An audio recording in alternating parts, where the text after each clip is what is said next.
Hello, everyone, and welcome back to the Blossoming Chronicle.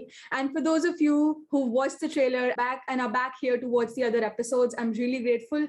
And just keep posting your comments and feedback because your comments and feedback help me make more of these. So I trust you all are doing really, really good in your life, in your careers, in your relationships. And if you're not, just stay tuned to the end of this episode. You definitely will be. I hope we enjoy today's conversation. And I think because the Blossoming Chronicle is basically more about the journey of life, and life basically has different stages. So the different stages of life are you learn, you experiment, you perform, you struggle, and you thrive. And so I was really keen on talking to someone today who has actually experienced all of these. I'm going to talk to someone who is as successful as in his career, in his personal life, and a really down-to-earth individual. So starting with the introduction of our guest for today, he is a native Japanese, and he's a senior marketing evangelist for Asia, Pacific, China, and Japan at a company called F5. Okay, so I'll let evangelist sink in. And F5 is an American company, and they specialize in application delivery, networking, application availability and performance, etc. This person's path has started to grow as a marketing professional, and it has come with great introspection of himself as a person, which has also been an outcome of being a cosmopolitan and with an experience of working with over 14 countries. Today, with over a decade of grounding in marketing, with companies like Cisco, IP Infusion, and AT&T, he's also a LinkedIn content creator, a keynote speaker, and a storyteller in both English and Japanese. I've heard many people say it's lonely at the top, but this guy, to my surprise, forbids this notion as well. He is happily married with a son and a daughter. And let's take a sneak peek into his life today to get to know if he is able to sway his children with his marketing skills. So welcome to the show, Keiichiro Nozaki. Hi. Yeah, thanks for having me. Yeah, So it's my honor. Thank you. How have you been? Yep, all good. I think it's becoming cooler here in Japan now, thanks to the season. It's getting autumn. So yeah, it's been really hot summer again, but we're hope to enjoy some really cool weather quite soon. Okay, and how's work? Like still 2 days commuting and 3 days, at home? It depends. Sometimes I mostly work from home, sometimes not. But yeah, basically, I think just to be safe, most of the people in our company work from home, while some companies in Tokyo actually some people prefers to come into the office as well. Yeah. Yeah. Oh, just diving right into the conversation. And still, since I'm someone who is also actually figuring out stuff in life, and you're someone like really experienced to guide me, and I'd like to know that since we'll be breaking down the different phases of life, for you, what has been the hardest thing to figure out in life?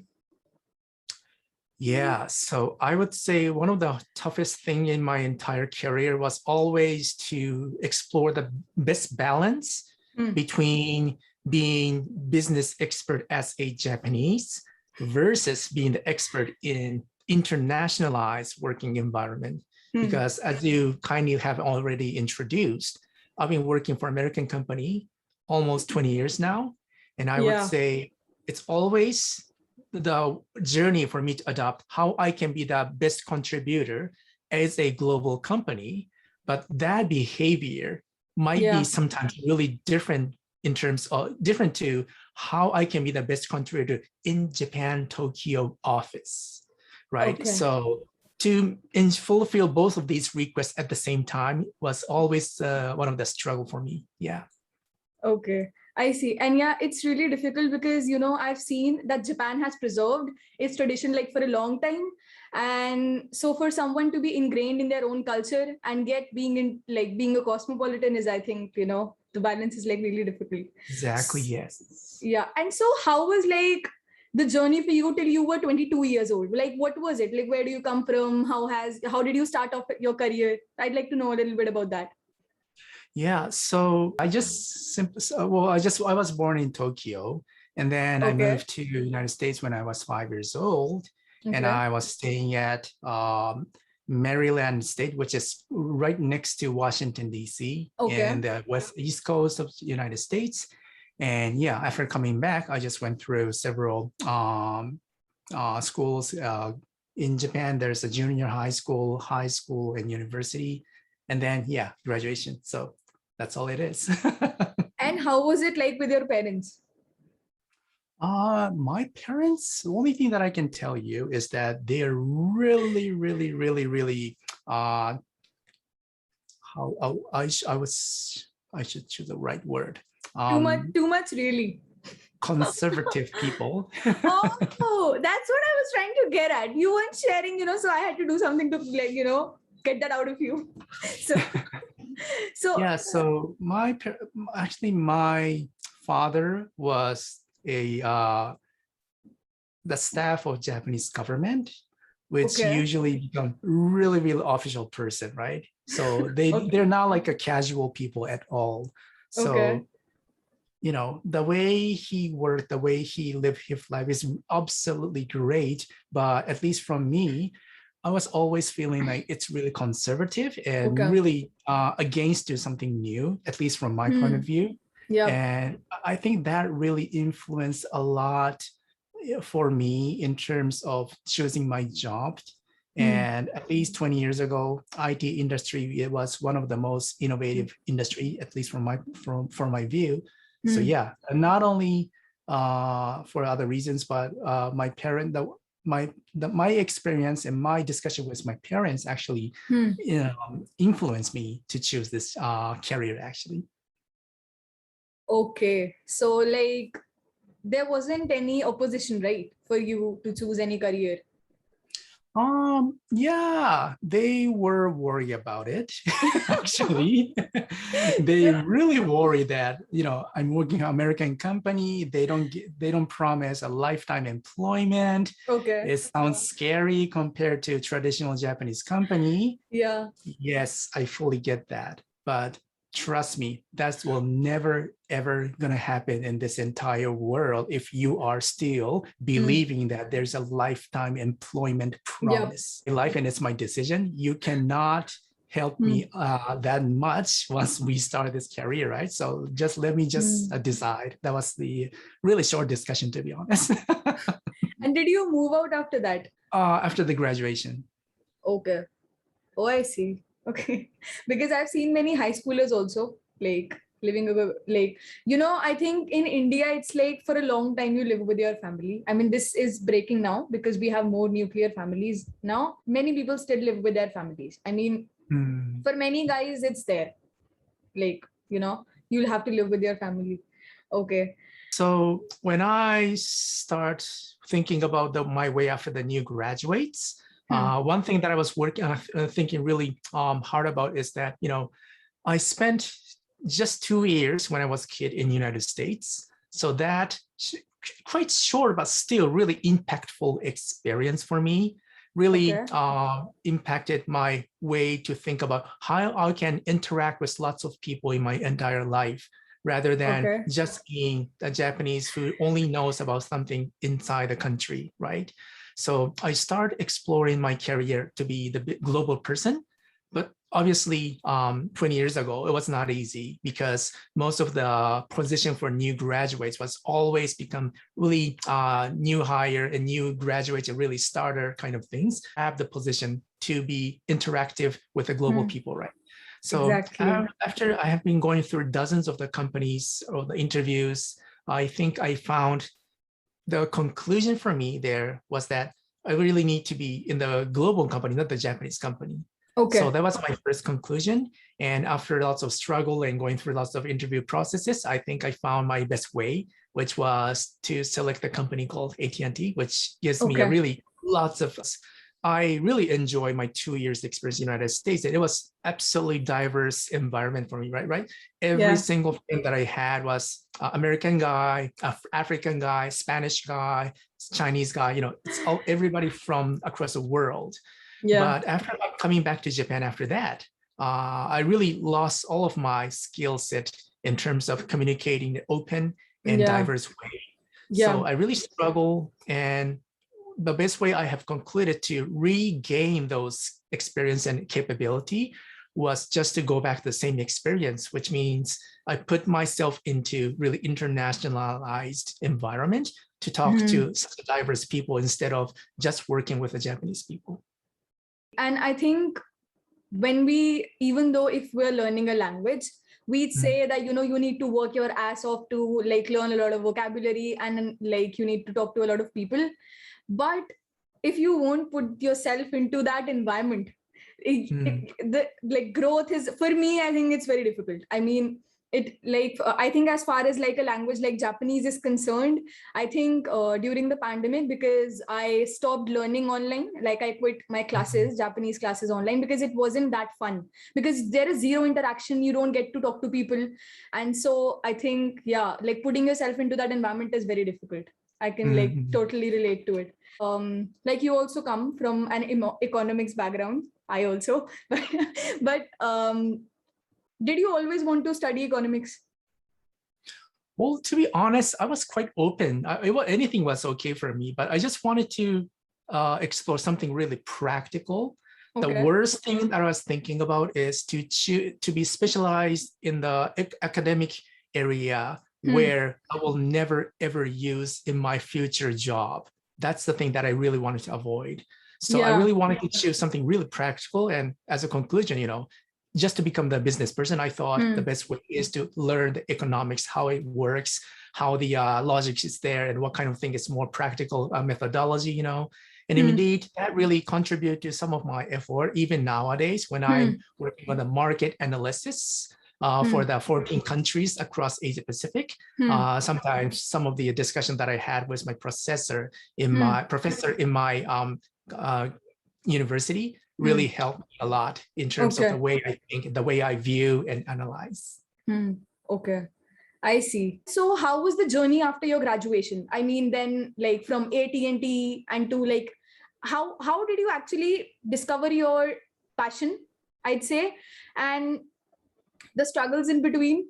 And so after the graduation, I entered my first company, and my first job was actually service delivery project manager, actually. So the company I joined was like a service provider, like a telecom company. So every single product or maybe services needs to be deployed. It's really different from the hardware or software product. It's a service, right? So the implementation project usually goes through like 3 months or 6 months effort, because we need to build the line and we need to install the devices and we do all the testing. And my team was actually focusing on international customers, which means it may be 1 or 2 customers per mice in Japan, and then second, third, fourth, and fifth in America, Asia, European countries, everywhere across the globe, which means every single service delivery project was always an international project, right? Which means, just to give you an example, my biggest project toward the end was like in total 40 locations across the world. And the entire project was like 18 months. And I had 40 colleagues from my company for every single location, and 40 different customers from customer side as well, right? So in total, I was talking to 80 people. I was managing 80 people's schedule and track all of those effort in every single country. Obviously, there was always delays, always excuse, always a problem, right?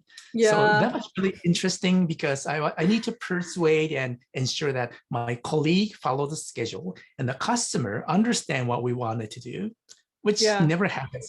So that was really interesting. But toward the end of my first career, what I have found is that there was always lots of issue coming from my company's service structure unflexibility, to be honest.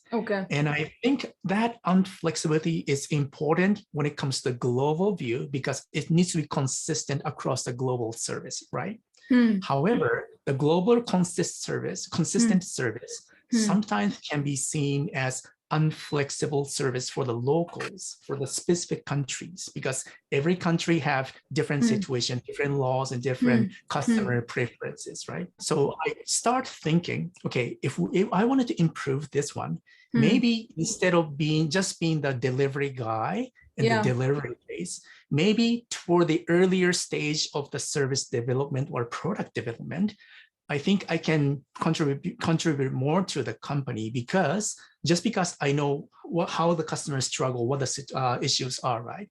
And that's where I start understanding my passion and interests are more toward the earlier stage, which is to be found as a marketing function in the organization.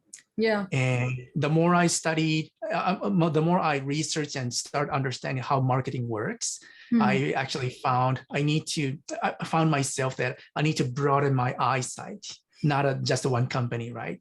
Yeah. So that actually led me even to move to the second stage of my career and got the marketing job over there. Okay. And so even though like switching jobs in Japan, I know that people do that, and it relates to a lot from the Meiji and I think Edo-gawa period. And because there was some system that people can fluctuate jobs, but there is some sort of bluntness required to say to a company that, okay, I'm going to leave. So did you feel something like that? What was it like for you? Like when you were just switching careers? Yeah, that really varies to the company culture nowadays, at least what I can see, because as you know, I joined American company, right? Yeah. So even though it was a Tokyo office, and even though 99% of the employee was pure Japanese, their view toward the career is not really like lifetime employment kind of things, which is a traditional Japanese company. And when I started looking for my new job, still, yes, there was a little bit more allergy toward the changing the job among the generic Japanese business experts. I think even nowadays, I think it's further more flexible and open to changing jobs. The situation has been really changed, I would say, right? Yeah. So yeah, I actually, had a little bit of the hesitation, but I got much more excitement to have the new job, new position, and new job description as well. Actually, Cisco to IP Infusion and even to my current company, which is F5, it's always the same. I just wanted to learn more different business structure and different things, because every time I change my job is consistently single reason. I found I got enough experience, and I started seeing they're not going to be easy to get something new experience or a new knowledge or expertise, that kind of things, at least in my current job. And also maybe it's not easy to move to another job inside the company. That will be my consistent reason to move to the new job consistently. Okay. Did at any point you feel that, did you doubt yourself that is marketing, like, what do you want to get into? You mean, did I ever doubt the marketing is my job? Yeah. Well, I don't think so. I truly don't think so. At least, I always have a passion about some form of the function inside the marketing, right? Because the definition of the marketing itself is really broad, and there's lots of functionality inside the word marketing, to be honest. So even inside the marketing, there's a lot of various experience that I can probably choose from. There's always demand gen, campaign, and thought leadership, and evangelist jobs just like me, right? I was lucky enough to find my passion is inside the solution marketing and evangelist role, because I really, really enjoyed my daily job when it comes to telling the story to the prospect of the company. Yeah. I feel that when you talk also. So, I mean, you're like, okay, I'm going to tell this story. Okay. So, what is marketing to you?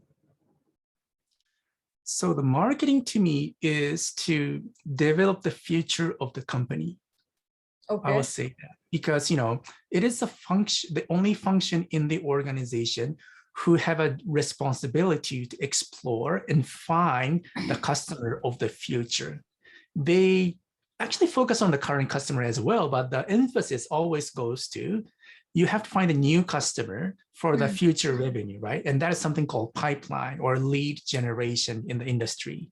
And the reason why we're telling the story is just because we tell a story, and through the story, for the future of the customers that might even not know about us now, as of today, right?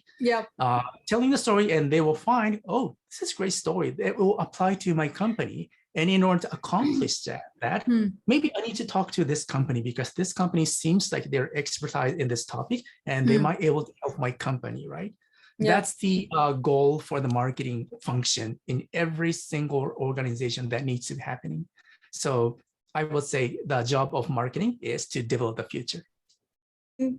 If you think, like, my parents have raised me to be a very indignant consumer, and I would actually question everything that I buy.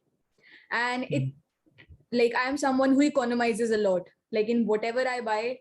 And so I feel that if there is a company which can actually touch my heart, I'm going to buy something like that. I mean, obviously not for compensating, like not at the cost of the quality, but definitely, what do you think of marketing is in philosophical terms?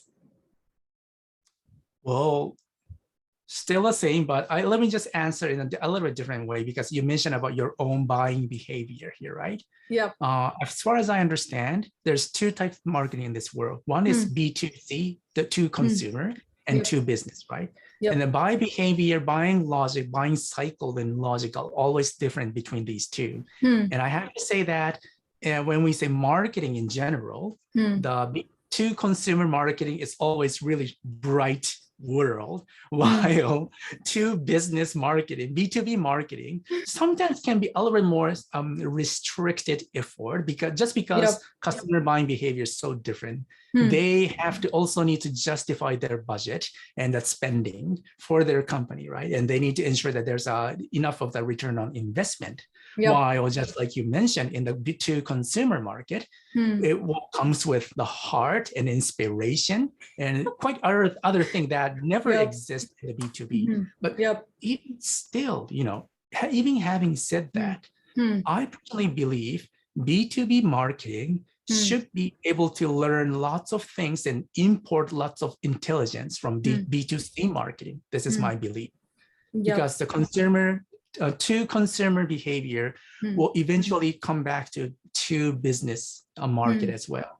So still, even though I would say it's a function for the future development of the company, I would say to business marketing is to invent the new story for the customer. Yeah.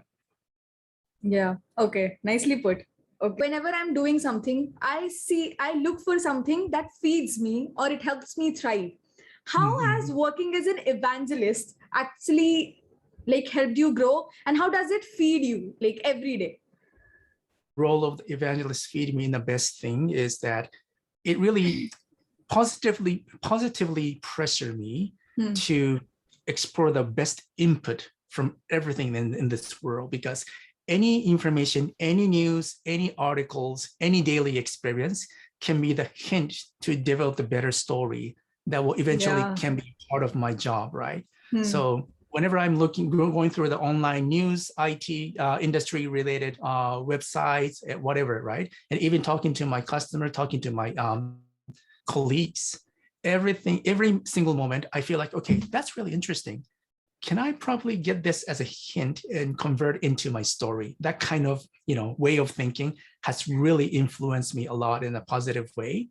One of my colleagues in the past actually told me that that's kind of a pressure actually. But I feel like as far as I am enjoying and I am embracing it, maybe it is pressure, but it is still quite positive for me, right? So I think that actually changed my daily behavior even per se. Yeah, you've amazingly put, and the word you used, positively pressures you. I think that is very important, because I'd say one pressure is that will help you perform to your like best potential, and one will be that degrades you, or deteriorates. It takes like all of the energy out of you. It's like, say, if you're with a vampire, there will be a vampire who'll suck out all the energy from you. And if you're with someone good, it'll actually fill you with energy. And so, so the word positively pressures you actually inclines with that. So very nicely put. And there is one thing that, has come new into the market, that is gratitude these days. And I think, even though I am someone who is really grateful for whatever I have today, but when I'm looking to a lot of social media these days, gratitude, I think it's a little overemphasized. I think the more you talk about it, the more I think it deprives you of the feeling of it.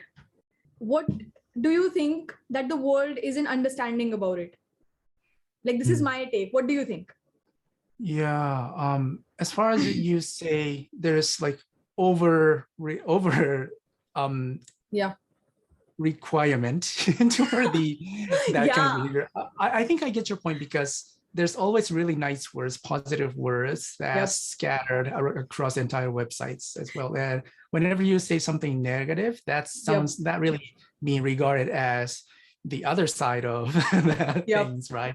And people try to avoid it. I fully agree. And I would say it's always about the balance. So if you just talk only good thing always and never talk bad things, maybe that can be your true feeling, but people might start seeing you that you're hiding some sort of your negativity, right? And I think the more compelling thing is to share your negative side as well, not really to, accuse somebody or talking something bad, but show how you feel yourself to be not really good at something, for instance, or some of your weak points even, right? Because nobody is perfect. No human being is perfect, right? So no one is going to be always nice, always successful, always happy, and always appreciating to everybody else. Yeah.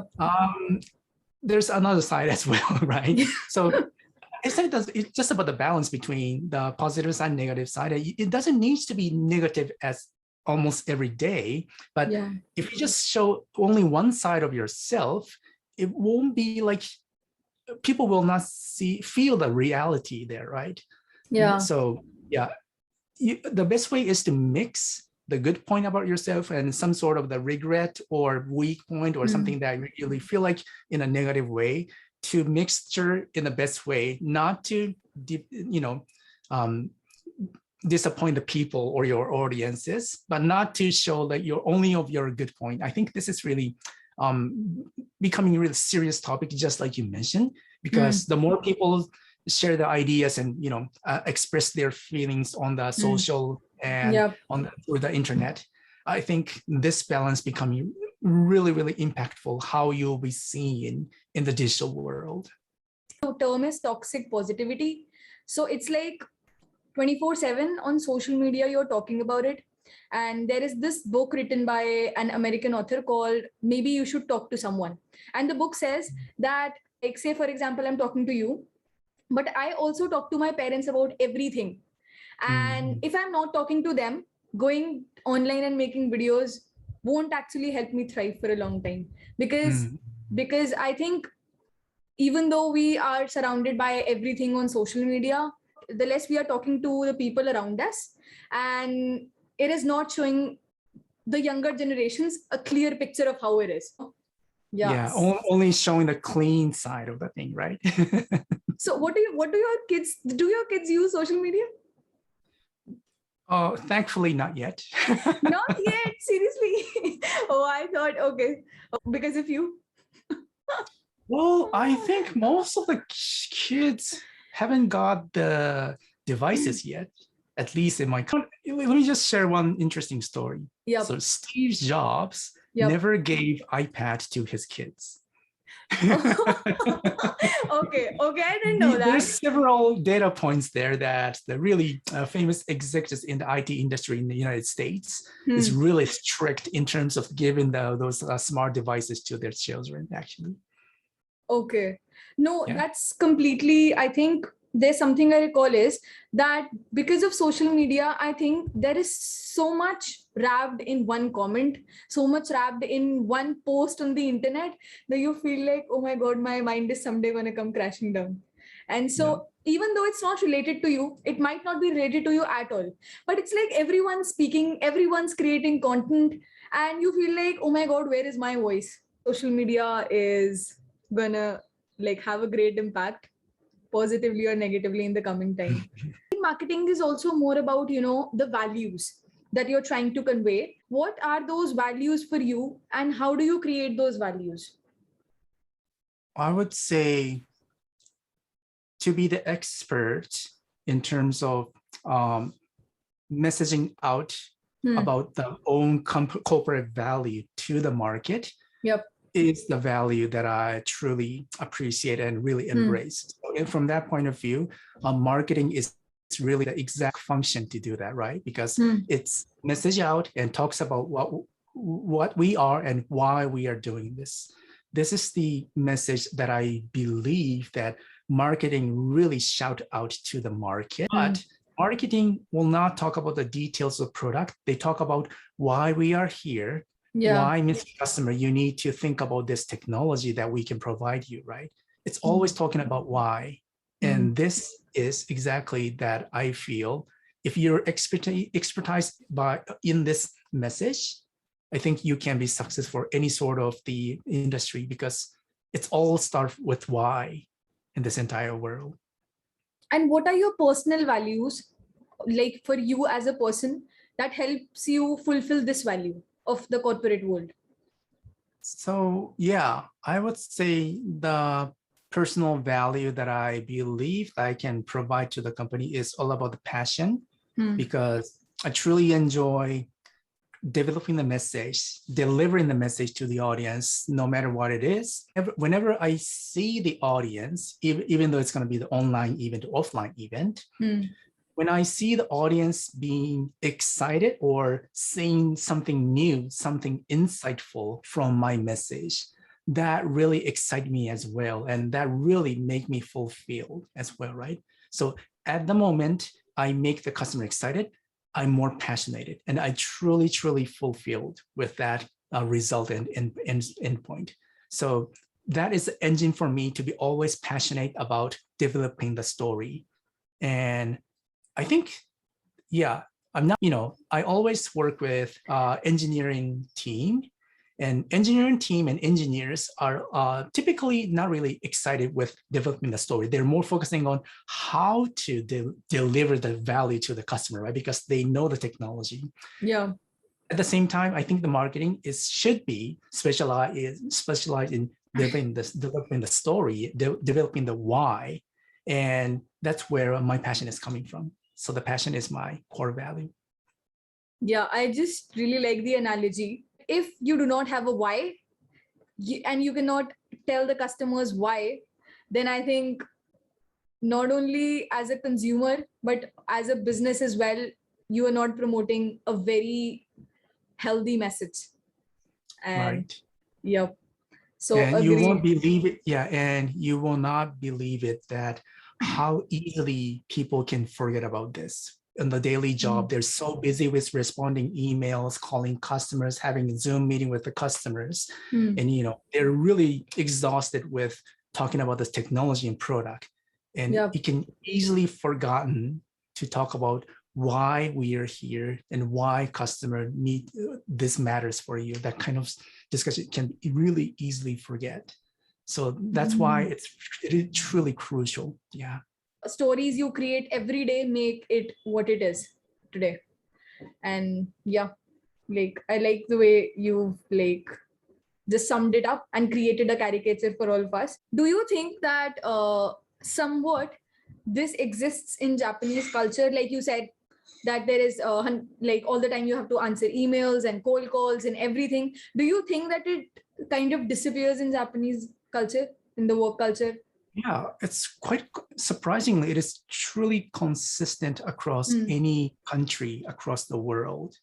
People are so exhausted with a daily job, and they can forget about really fundamental question that they need to ask the customer, right? That can easily happen unless you consciously remind yourself almost every day. It's really not easy, to be honest. I've been reading this book called Frugal Innovation, and it's about doing more and better with less resources. The book actually reads a lot of statistics about that most of the people working at big organizations are actually doing their jobs, but there is a level of frustration that exists amongst the employees. But also because many companies are not socially accountable, that is also one reason that people do not feel valued in their companies. The thing is that and it's not easy to find the final true answer for every human beings in terms of what's the true happiness for every individuals, right? But as far as you think, okay, let me define my happiness for like this, at least for now, because this is the best way that I can think about for now. You can march toward that, right? And I believe it is okay to change the definition of the happiness. Just because you evolve, you change your mind, you have a different information, then you can just rebuild a new path toward the new definition of the happiness, right? So yeah, discovering that with time is a little bit difficult, I feel, Yeah. So do you think that fear, the quality of fear and the quality of intuition, your intuitive psyche, is important in marketing? I would say both is important, to be honest. So, nowadays, every single marketing organization in any industry always talk about something called data-driven, right? So it is true, and it is so clear to explain why we make this decision, because there's this data, and this data shows here's a need, so we need to make this decision to march with this market, for example, right? Yeah. I get it, but if everything will be decided by data, then maybe there's no need for human beings to be inserted into the decision process, maybe, right? Yeah. Any artificial intelligence can do that because it's really logical decision. So my belief is that to add the value of intuition as well as the passion, because passion is something that it's not easy to be replaced by AI in any sort of job, right? So it's all about the balance again. But I would say nowadays, so many people talks about data-driven, and everybody believes data-driven decision should be the logical and good decision. In a way, yes, because nobody will be blamed, right? Even though it's going to be the bad decision, eventually people can explain, we decide this way because this is the data that we got, right?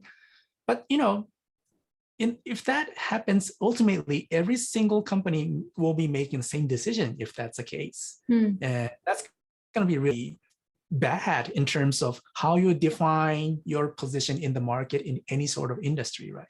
So to be innovative and to be clear and to be differentiated, to make yourself to be clear in the market, I think intuition and also the passion and the value and something more analog things, right, is going to be truly important. This is my take.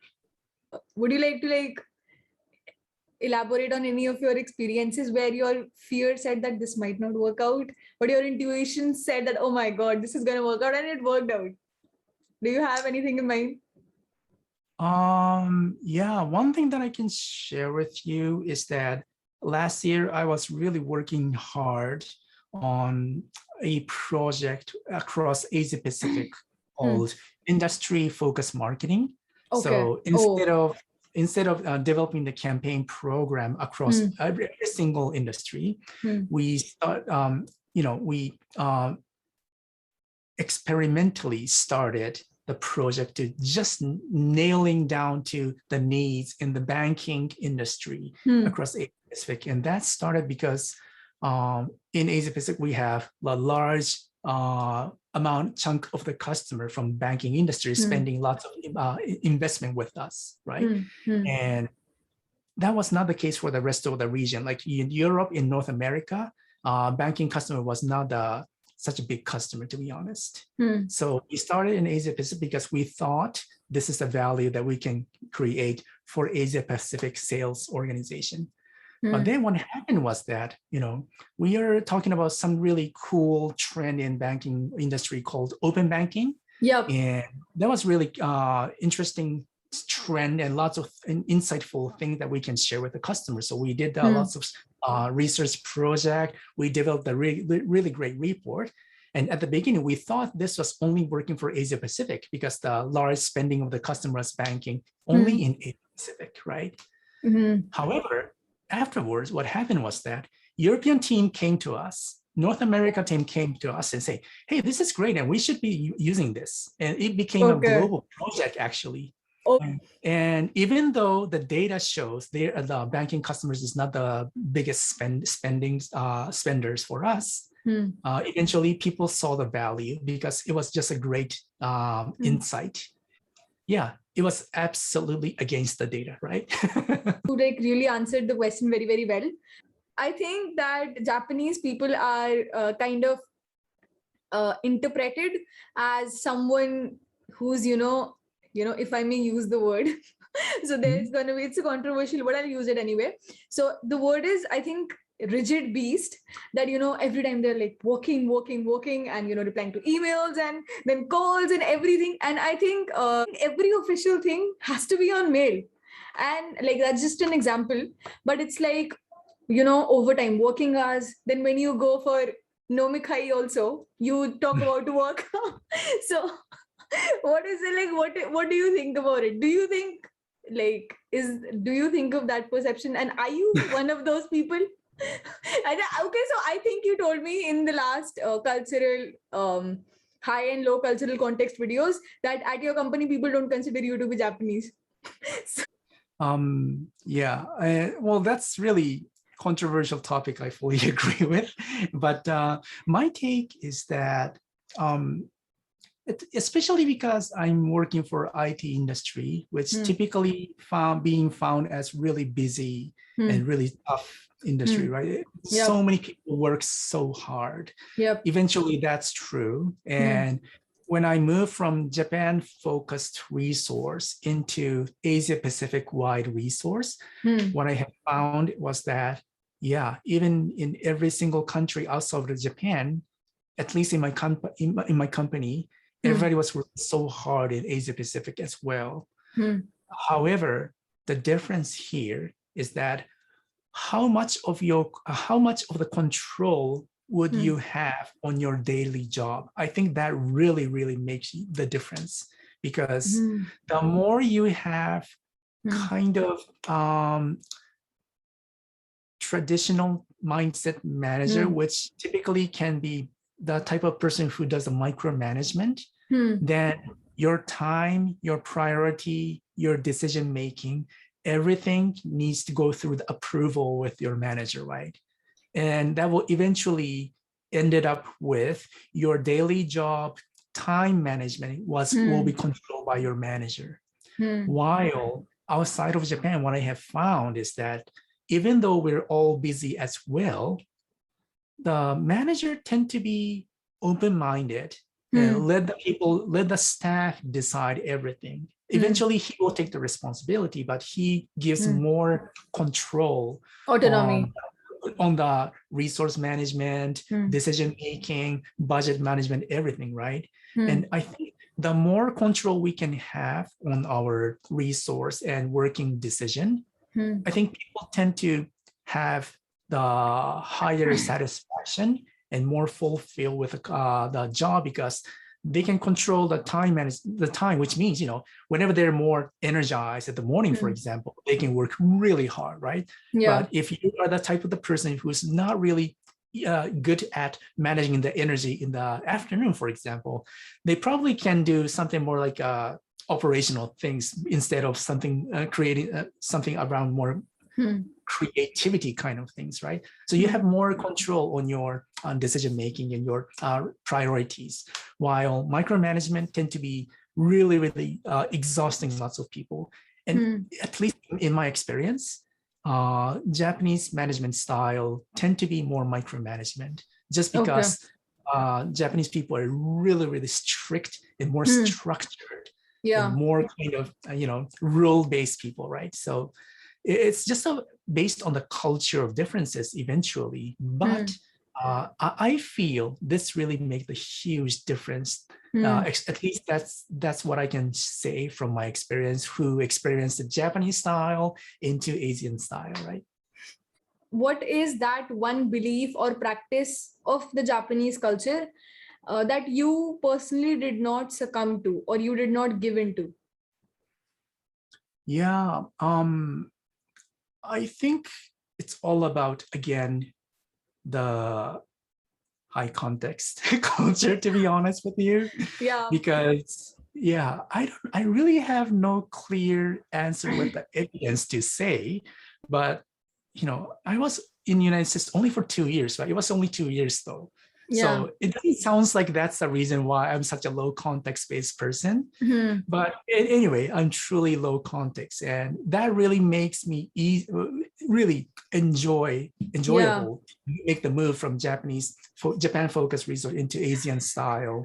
And I think I was lucky in that sense. I had a better match to be in the Asian business scene rather than Japanese style. But it all comes from the communication culture differences, I would say.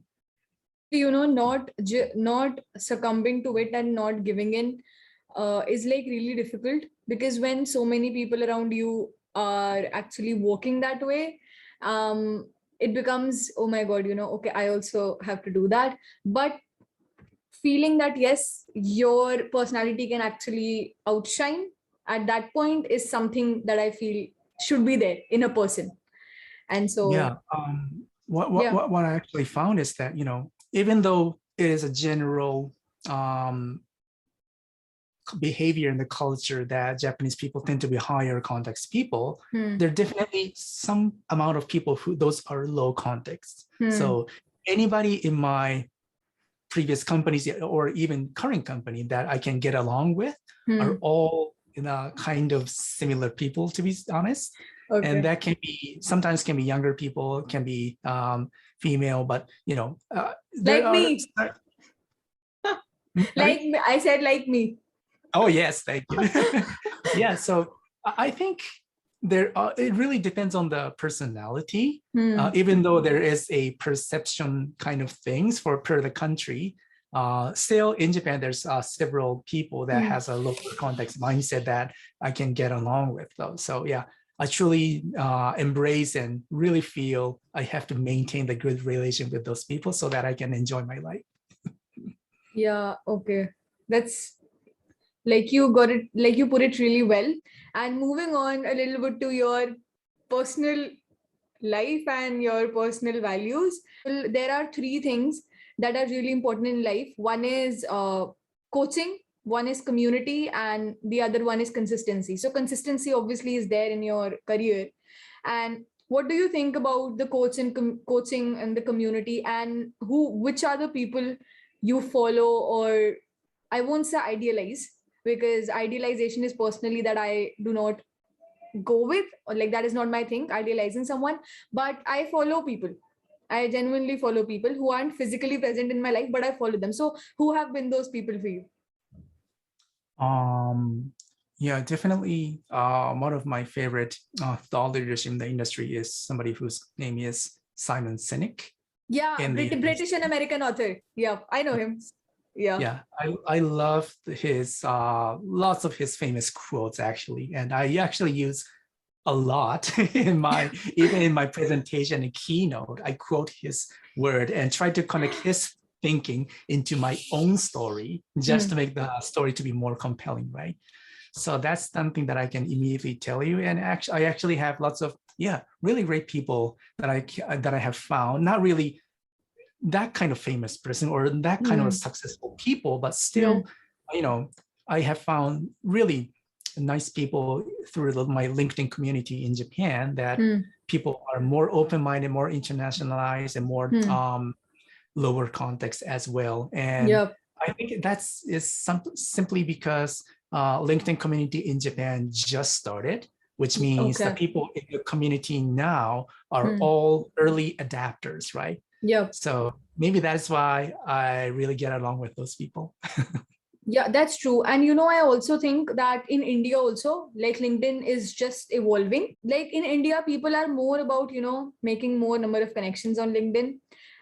But I usually try connecting with people internationally. But one of the barrier that I have faced, and now that I am now that I've started this podcast, so I have to I'm inviting people to come and speak and share their experiences. Some of the Western people, they are, I don't know, maybe because I do not post a lot of content online, maybe that is the reason. But there is, some sort of, I'd say, restriction when it comes to them sharing more about themselves, or maybe just talking. I personally never hesitate to reach out. Like for this podcast as well, I found some people on Instagram, I emailed them, I found their pages, I kind of stalked them. So I emailed them. But I think if there is an app created for specially connecting to business people, but people aren't actually connecting that much. This is what this is what I have been experiencing. And but I think, yeah, in the West, people are using it to connect. And so I hope more people connect. And this is what the app is for. What is your psychology of money? What do you think about, money and finances, managing finances, investing? What do you think? And this question I ask in every episode, but from a different perspective. To me, money is truly the reflection of the value that I contribute to, not even for my own work as well, but for everything in this world. It's something that proves how valuable I was, what kind of value that I provided to somebody else. The money is something that shows it. Okay. I mean, of course, yes, and also investing the time as well, and investing the money to build, elevate your capacity or skill set as well, right? So investment is really something that is required for you to grow in various ways. That will be my answer. Okay. So moving to like the last part of the episode, before moving to the last part, there is just one last question I'd like to ask you related to your personal life. How have your relationships in personal life helped you as a person and in your career? And I mean both your married life experiences and the experiences with your kids. Yeah. So to begin with, I think still, even on my daily behavior, I know that my behavior is a little bit different from typical and traditional Japanese people, right?